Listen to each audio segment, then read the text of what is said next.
Саламатсыңдар ма балалар? Бірінші сыныпқа дайындық сабағының бірінші сабағын бастаймыз. Бірінші сабағымыз балалар дыбыс. Балалар, әріпті танымас бұрын біз дыбыстың не екенін білуіміз қажет. Балалар, дыбыс бұл біздің құлағымызбен күнделікті естіп жүргеніміздің барлығы дыбыс. Балалар, мына видеоларды мұқият тыңдаңдар.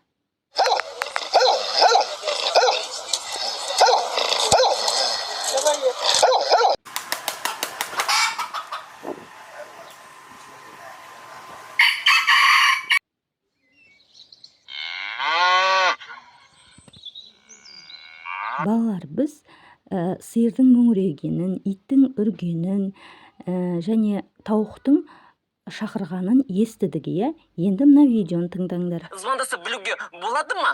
Болады ма, да? Болады, да? Конечно, болады. Балалар, біз жаңа иттің үргенін, сиырдың мөңірегенін естідік. Бұл дыбыстарды құлақпен ести отыра, біз оны түсінбейміз. Ал енді екі адамның сөйлескенін естісек, біз түсінеміз, иә? Оны құлағымызбен естиміз және түсінеміз. Ол түсінген дыбыстарымызды біз дәптерге жаза аламыз. Таңбамен.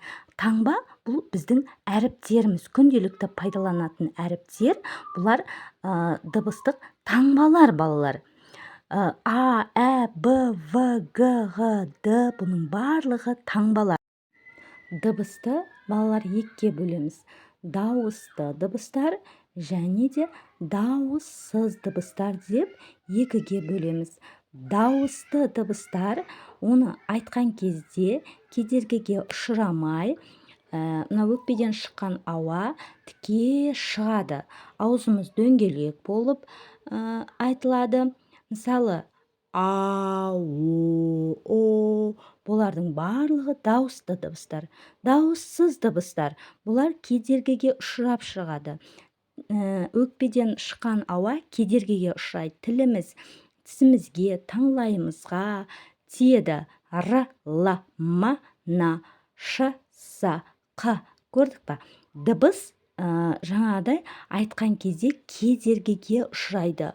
Бұның барлығы дыбыстарды таңбамен таңбалап жазамыз. Таңбамыз бұлар А, Ә, Б, бұның барлығы таңбалар. Балалар, дыбысты естиміз және айтамыз, әріпті көреміз және жазамыз.